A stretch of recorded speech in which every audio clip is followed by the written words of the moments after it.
All right, let's welcome back to Straight Fire, Jovan Buha, Mr. Los Angeles Lakers, as plugged in as anybody. I'm sure his All-Star weekend was fun, chasing around a bunch of Lakers stories as they seem to be the number one team heading into the second half of the season. Jovan, how you doing, man?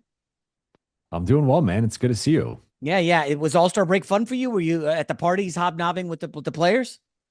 No, I actually, despite it being in LA, was not as involved as I expected to be. I mean, you're still always talking to people, but I took Valentine's Day to spend with my wife. Yes. So you gotta make a smart business decision. So I did that. I did that on Yes. Saturday, and that I bought myself some time here. Yeah, well done. That's a smart move. That's a good man. We understand where you're coming from. So let's just dive into it. I'm just curious. I didn't watch a second of the dunk contest or any of that stuff. Did you consume any of that? And are you as pearl clutching as the other media members I see on social media about, oh, the dunk contest is dead, all this nonsense? Well, I think it's dead, but I think it's been dead for almost a decade. I feel like we rehash the same Yes, storylines every year with the All-Star pretty break much. and All-Star weekend, where every year it's like, oh, All-Star weekend's dead, and it's like we've been saying the same thing for a while now. I think All-Star Saturday night was disappointing, and that is I think been the thing for me that has actually been the most disappointing. People focus on the actual All-Star game. I feel like it's always been hit or miss, and there's been some great All-Star games. There's been more recently some rough ones. But for me, it's been like the dunk contest, the three-point shootout. Then they're constantly going between like the skills challenge or the shooting stars. It just feels like that has lost some of its luster. We saw that with the crowds who were there Friday and Saturday. But for me, I love the All-Star game. I thought it was the best All-Star game since at least 2020, which Yeah. was when they first introduced that Elam ending. But you basically turned it into four different pickup games, and having the guys play in these 12-minute shifts really brought out the competitive juices. So I thought we saw some great basketball. Kawhi had one of the best stretches we've ever seen in an All-Star game. He scored 31 points in 12 minutes. So I thought it was really competitive. The last game was a bust, but it's because the old guys had played three straight Yeah, games, why did they do similar to a that? pickup run. Why did they have the That's old just guys the play? format. So Oh, they got the break to start because they didn't play in the first game, but then it ended up being like every team was supposed to play two games in a row. I guess technically the loser from the first game ended up not playing two games in a row, but it was supposed to be they each play each other the first three, then the two best advanced to the yeah, that title makes round. sense. Yeah. All right, let's move on to more pressing matters. Second half of the season starts on Thursday. What do we have? Like 30-ish games left. Overall, big picture, I've got the Spurs and the Knicks in the finals. Would you agree, Ooh, I disagree? like it. I like it. I still have OKC and the Knicks. That was my Mm. preseason pick. But I'm feeling, I would say, far less confident right now in that pick than I did October 1st, July 1st, Oh, which whenever. side? Which I side?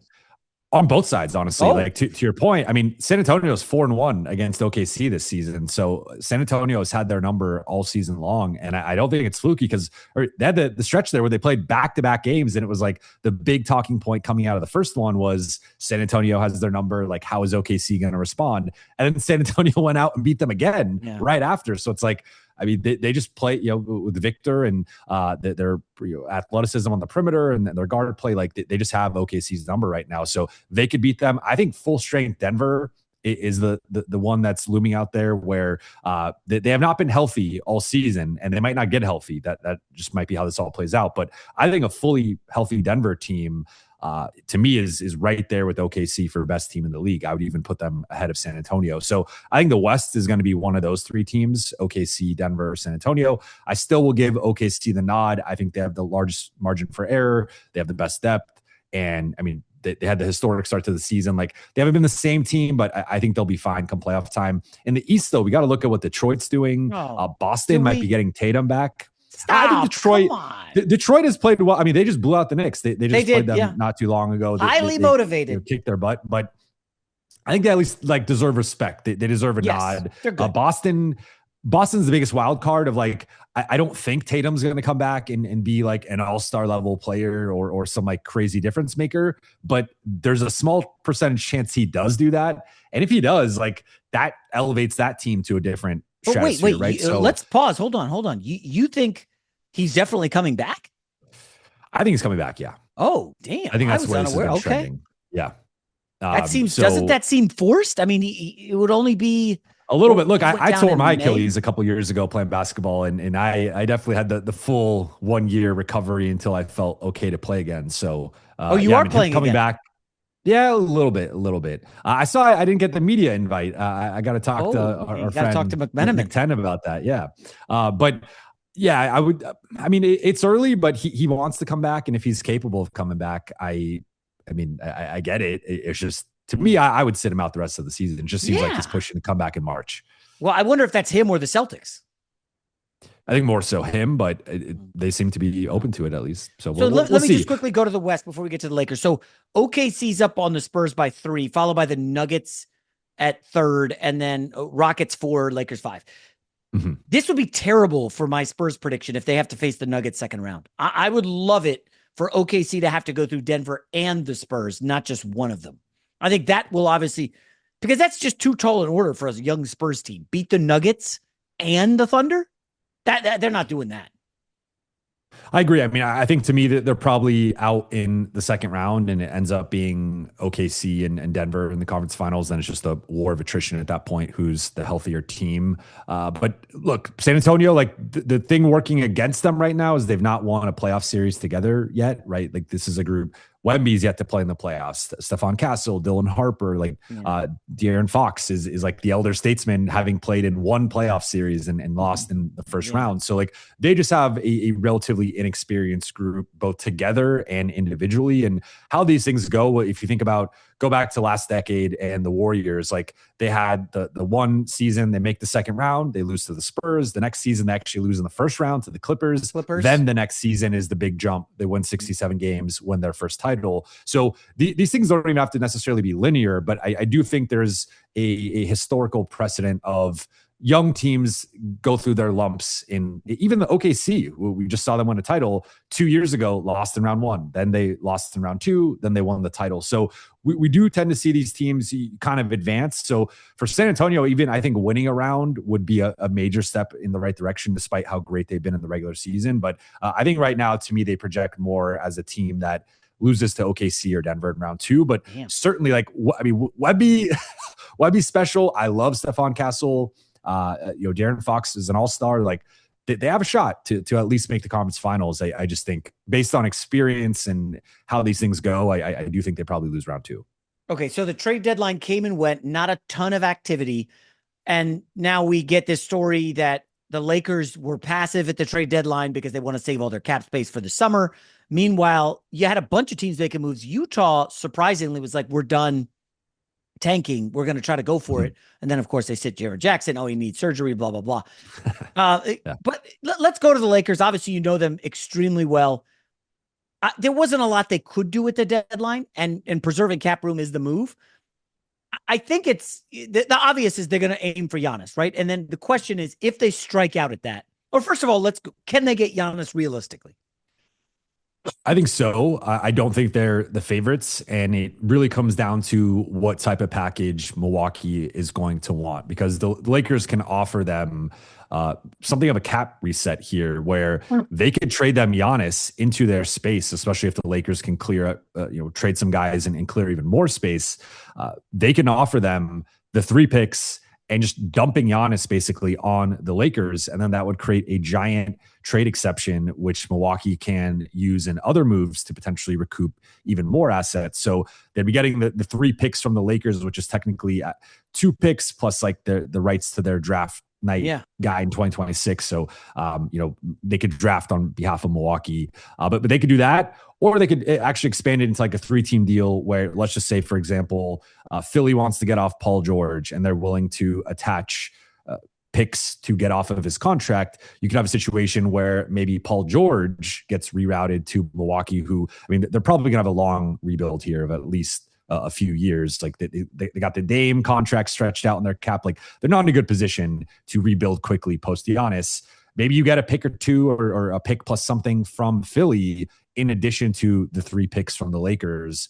And you just say, hey, we're not taking on any other money. Like we're just trying to get out of the current iteration of our cap and like get as many picks as possible and then move forward.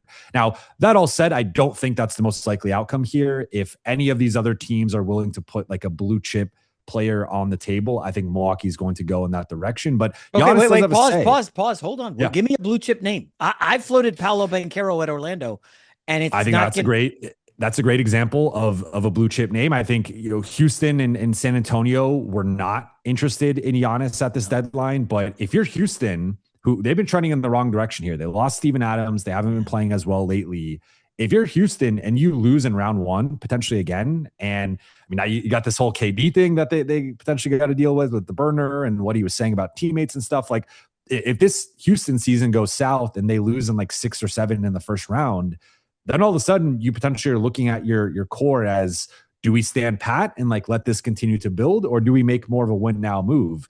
So if Houston's willing to put Thompson or Şengün, or if San Antonio is willing to put Harper or Castle, that if I'm Milwaukee, like you have to strongly consider that and probably do it. I don't think they're going to go that direction. I'm just stating like, I think there are still teams that can outbid the Lakers. But if you're competing with like Khalil Ware and Tyler Hero or what New York is offering, what's that? You might just be better off like not taking back any of that salary and just saying, hey, we want to dump Giannis and like just get the picks. Well, wait, what is New York offering? Towns?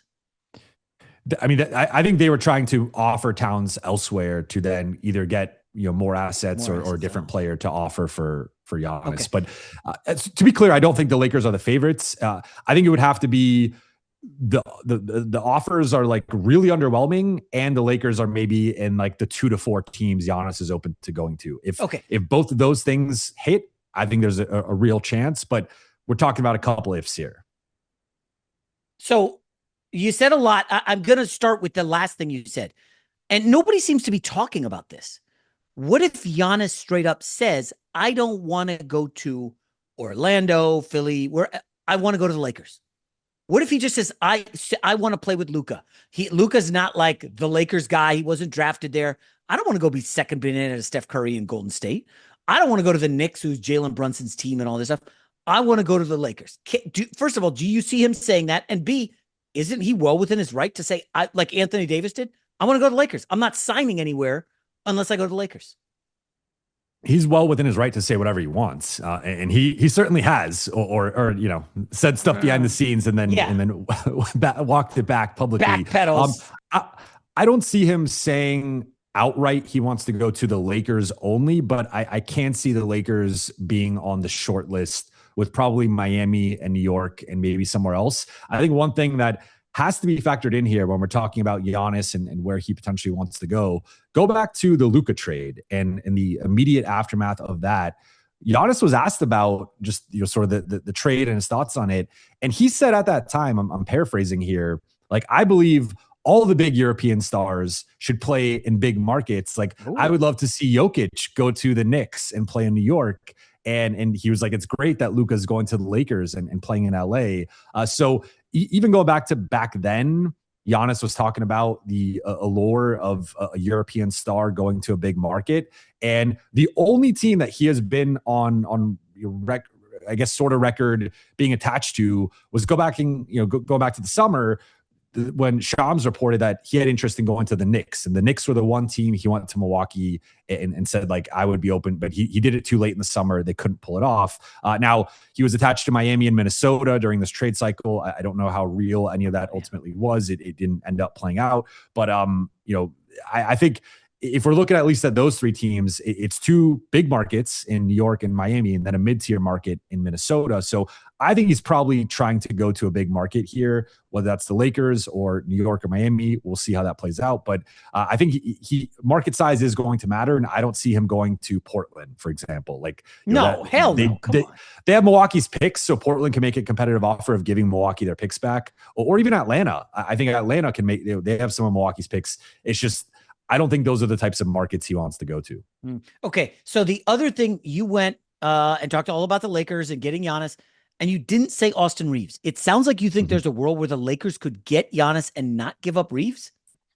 Yes. So my understanding of the Lakers' plan is that exactly of their plan A would be to land Giannis without giving up Austin Reaves, because Austin Reaves is going to be an unrestricted free agent. So Austin Reaves has agency here in terms of he doesn't have to agree. Like the one way Austin could be included in a Giannis trade would be in a sign and trade. They cannot just ship Austin out and be like, hey, you're going to Milwaukee.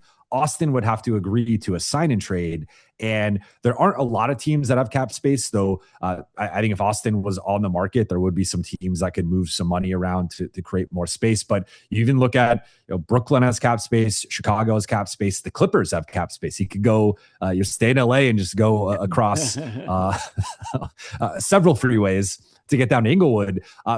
He has some options there. So I don't think signing, trading, and going to a rebuilding Milwaukee situation would be his preference. I think he'd want to test free agency and see what's the best situation out there for him. So I'm not convinced that Austin would even sign off on a sign and trade. So it's certainly possible, but Austin wants to win. He's already 27 and about to be in the prime of his career. I think he wants to be in a winning situation. So that's one thing the Lakers would have to navigate potentially if they do get in the mix for Giannis, but Lakers want both, and then they'd have a big three, and then they have to fill in the pieces with minimums and like one exception player. So that would I think that would royally piss the league off if the Lakers got Giannis and gave up nothing. So talk me through that one more time. So a trade exception. This would have to be done draft night, right? When the draft picks become eligible. It doesn't have to be, but. And you could also we'll see all the time on a smaller scale, teams agree to terms on draft night and then they can't execute the deal until free agency starts. So technically they could agree to terms of the Lakers are going to send their 3 picks to Milwaukee, and whether that's a 3-team trade, a 4-team trade, or just straight up LA Milwaukee, then that trade would be executed later in the offseason, potentially, especially if it's requiring Austin to be in it, it's going to have to be once he can sign and trade. So it depends on the structure of the trade. But yes, the Lakers don't have access to their 3 picks until draft night. And they have a short window there of when they actually have all 3. Then once their pick is up, obviously they have to select someone, and then it just depends, are they selecting for themselves or someone else? Right. So that's where I think people would be like, how on earth does this work? Salaries have to match in NBA trades. But I guess what you're saying is... Doesn't have to match in the offseason. It does not? No. You have more flexibility in the offseason. So you can take on more. Now, you at some point, you have to fix your books, and you can't just take on all these players and just go into the season way over the cap. They're going to have to then rearrange some things, but it doesn't have to the same cap rules in the season don't apply in the offseason. So you have more flexibility there. Wow, that is crazy. So the Lakers essentially, with all these free agents that they have, I'll rattle them off for you quickly. So LeBron, obviously $52 million, Rui Hachimura 18, Kennard 11, Kleber 11. That right there is 22-40. We're looking at that's like $95 million. Mm-hmm. And that Jackson Hayes plus 3. Let's just say $100 million conservatively. Is that about accurate? So right now, if all those guys are off, they're projected to have about $51 million in cap space. But that's with 2 smaller scale guys, but we'll have a say in how much cap space they have, are DeAndre Ayton and Marcus Smart. So they both have player options for next year. DeAndre Ayton, $8 million, Marcus Smart, $5 million. I'm almost certain Marcus Smart's going to decline his player option. If he right now was a free agent, he'd easily get over $5 million. Really? So I think so, yeah.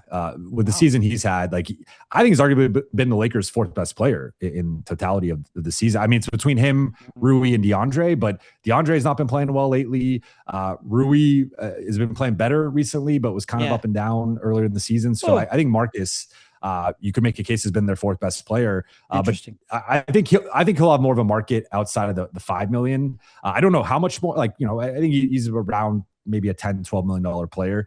The big thing is age and health with him. But if those guys opt out, then that number balloons even more, right? So you're talking about an extra 13 million. So that's where LA can potentially get to 64.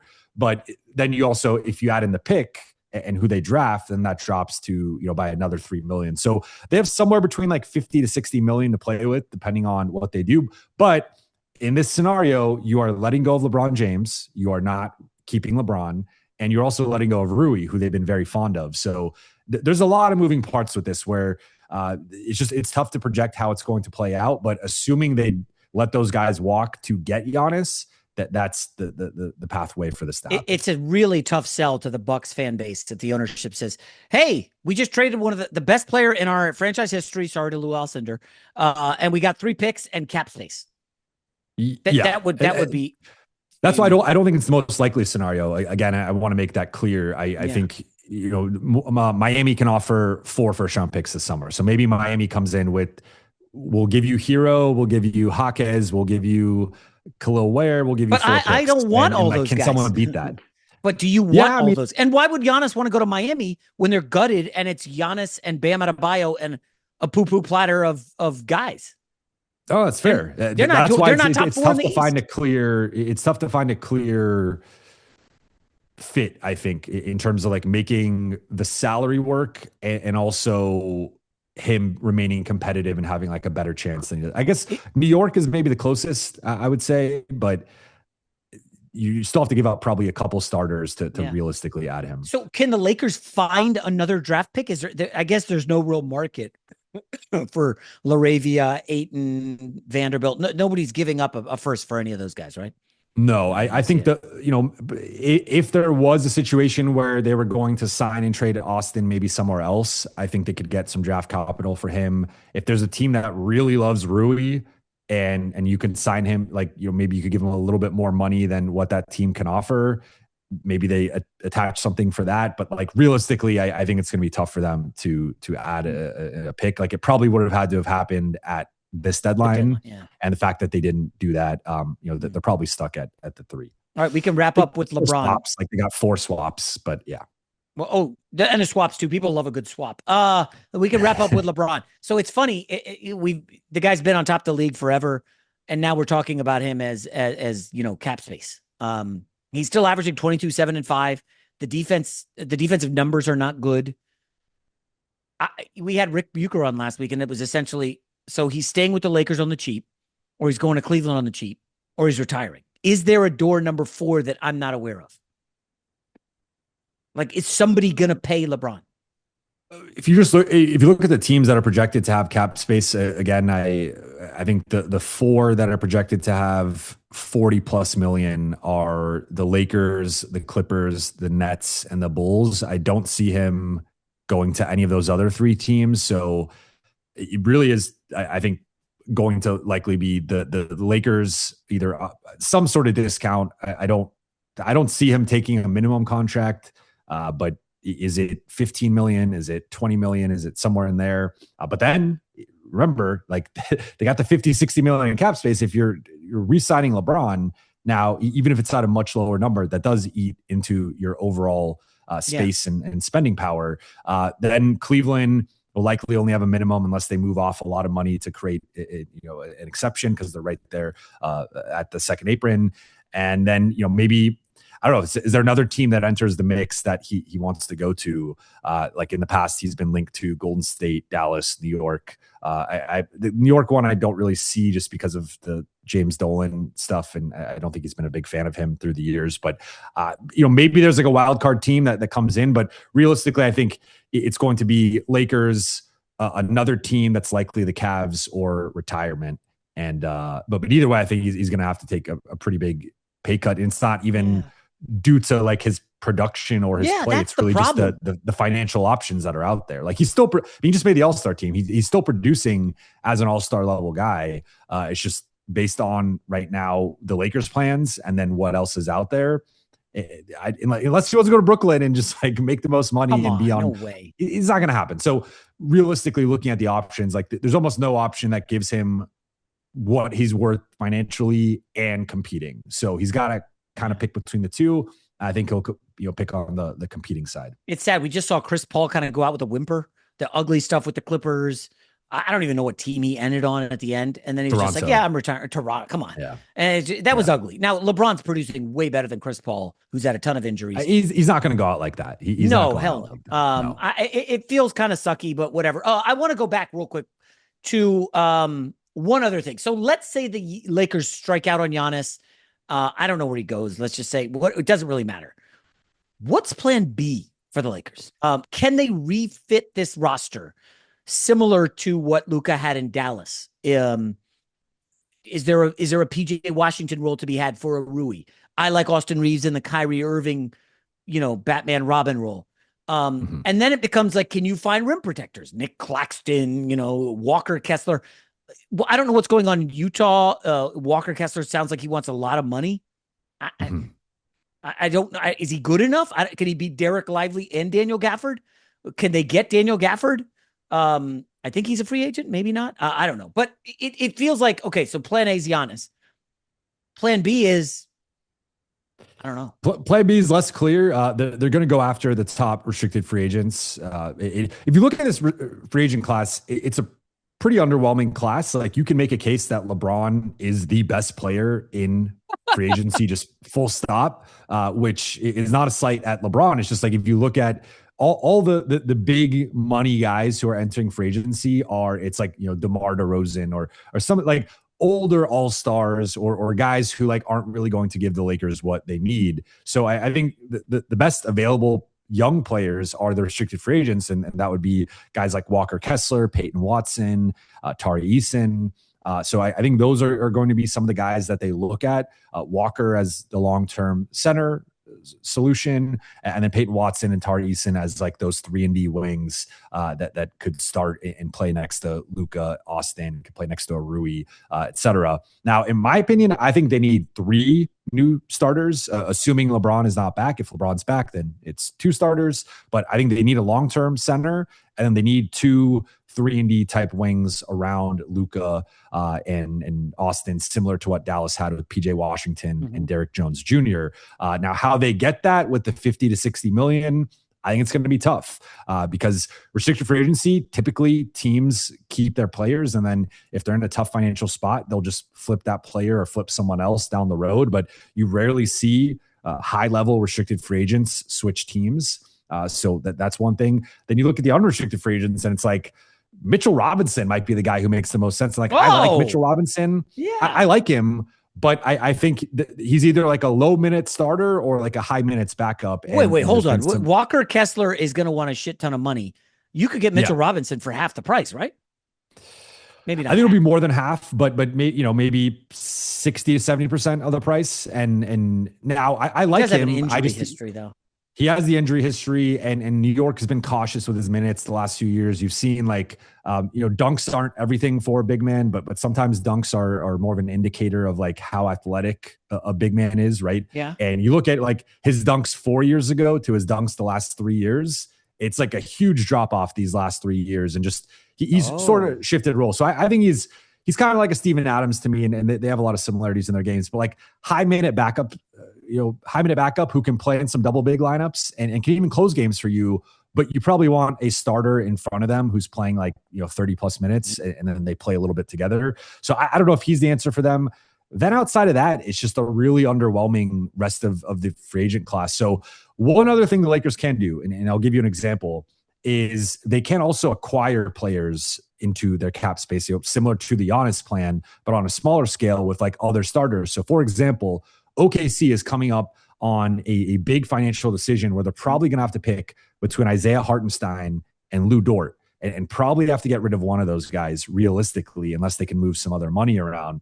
So if you're the Lakers, you can make a competitive offer to go get a Lou Dort or a Hartenstein and plug that guy in as a starter. Now there's the question of, is OKC going to want to help the Lakers out and send them one of their starters when you're going to be facing off with Luka for the next 5+ years? Probably not. No. So I think the Lakers would have to sweeten the offer to make it appealing. But that's an example of like, with the new second apron and the new CBA, it's basically a hard cap, and teams are going to have to get rid of good players. So the Lakers are hoping, hey, like plan A, Giannis, plan B, super restricted free agent, plan C, steal some of these guys that become available. And there like might even be some starting level guys that become available. I think plan C is the most realistic, but plan C is also the lowest upside.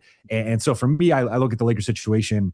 I think they're probably another year away from really building this roster. I know fans don't want to hear that, but I think it's probably going to be like this summer making some moves, next trade deadline making a move, and then like 2027 offseason is when they really build it. And unfortunately, like they have Luka about to be in his prime, Austin about to be in his prime, and I don't know how great next year's roster is actually going to be. Yeah. I just want to go back to Peyton Watson. So the only reason I care about him is because I got a buddy who's a booster at UCLA, and he raved about Peyton Watson when he came in, and then he kind of underwhelmed, and then Mhm. still went to the NBA and did like absolutely nothing for the first 2 years. You kept hearing about how he's so athletic, and so finally in year 4 he starts to pop. But is it because he's a free agent and he's got the year that you need to make money? Hey, you got to show out, and now he's hitting 41% from three. Is this just a one? Like, do you really think he's a $30 million a year guy? He's only 23, 24 in September. It's more than I'd want to pay him, but I think about the situation that the Lakers are in, and maybe some other teams, depending on who else is interested in him. And it's like, you only get so many shots at acquiring difference making talent. And the alternative for the Lakers is like, if they strike out on all the big free agents and they don't acquire that difference maker via trade, you're kind of running it back with the same group. And like, if you're asking me, would I rather have Peyton Watson at 30 million or like Rui Hachimura at 18? I think I'd rather have Peyton Watson at 30 million, at least with the upside of like what he can. Like, I think Rui is who he is. He's a solid player, but he's relatively limited defensively. He's not a good rebounder.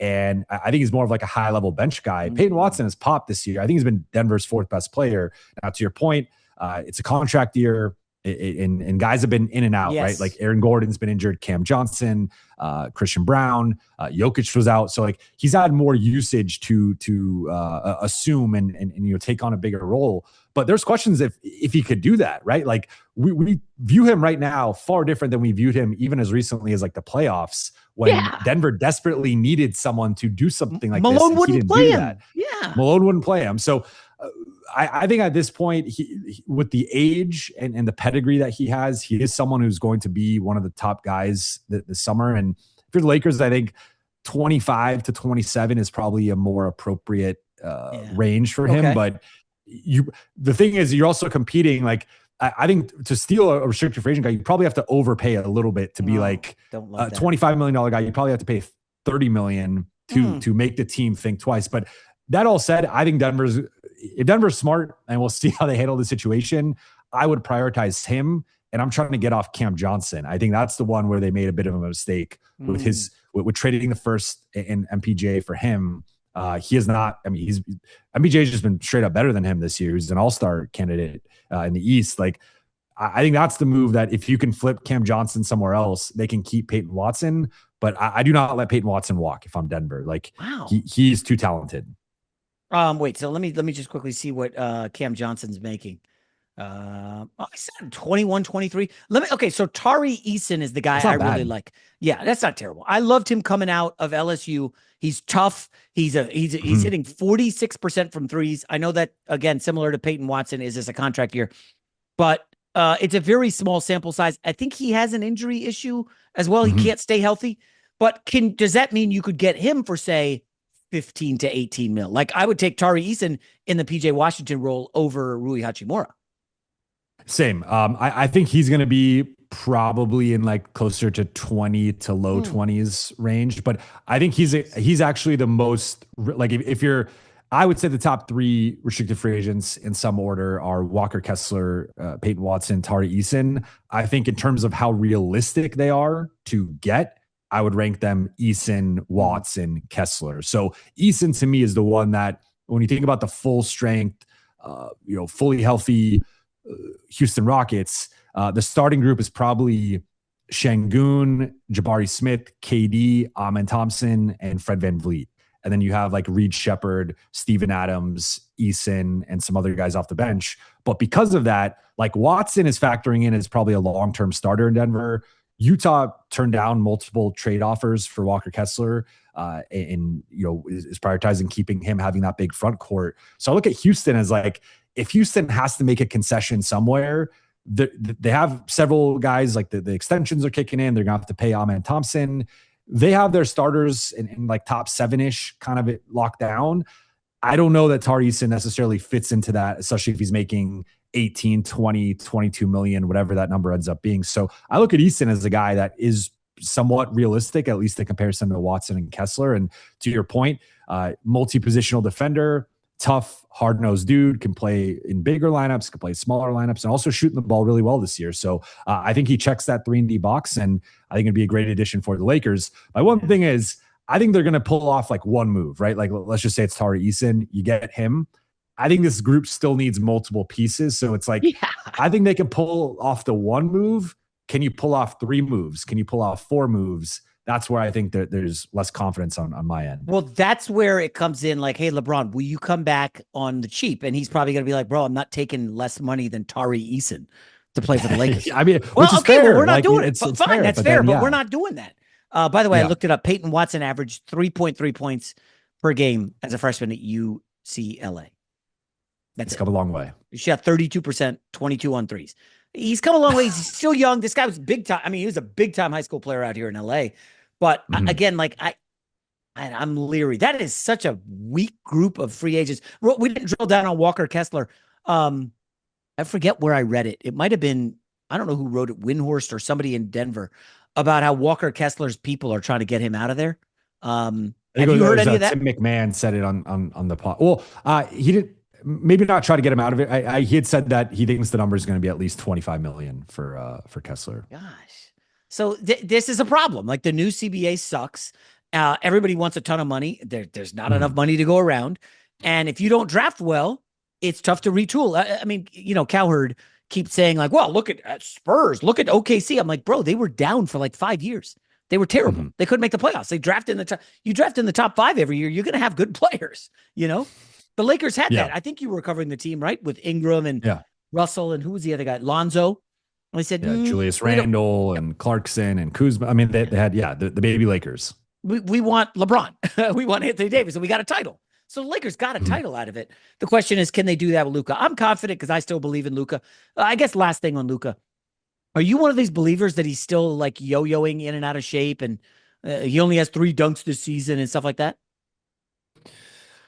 No, I mean, I would say like visibly, he does seem to not be in as great of shape as he was earlier in the season, though he's a guy that like, it almost depends on like the game, the jersey he's wearing, the photo. Like, I was looking at him, he had the little, Luka factory that he was doing with Jordan. And it was like, I thought he looked great there. And he looked, but then, you'll see other photos of, or just see him in person and maybe not like on a given night. So he's someone that I feel like might just be, there are the people that like can, maybe retain water weight or something like at a high level. And I don't, maybe that's him. I'm not really like, to your point, any skepticism about the Lakers has nothing to do with Luka. It is purely to do with looking at their moves the last 4 or 5 years and like the inability to find the centers and 3-and-D guys that they have really needed. And that's what Luka's going to need. So any skepticism I have has nothing to do with Luka. It's more, can the Lakers actually pull this off and build the right roster? But I think he's in that MVP mix right now. Like, I would certainly have Shea and Jokic ahead of him, but you could argue he's as high as number 3. And I think he's like, you look at a guy like James Harden, like that's the guy I think there's been a lot of similarities with, but he is a playoff riser in comparison to Harden. Like, Harden's the guy, you look at game 5, game 6, game 7, he's going to wilt under the pressure. With Luka, second highest points per game in the playoffs behind Michael Jordan, has several big playoff performances under his belt. His teams always basically max out their ceiling. So I think longer term, Lakers are going to be in a really good spot with Luka, but they have to nail either this offseason or next, and ideally this one, because you don't want to be wasting years. You could argue, like, if they don't nail this offseason, we could be having this conversation next summer. And we're like, hey, the Lakers are 3 postseasons into the Luka era, and they've gotten out of the first round maybe once on like the optimistic side. That would be a really tough start to his Lakers tenure. Yeah, not ideal. It's not on him, I don't think. No, it's not on him. It's not a reflection of him. But anyways, all right, Jovan Buha, follow his stuff. He's on YouTube, Instagram, Twitter. He's everywhere, writing good stuff all over the Lakers. Thanks a lot, man. Appreciate you.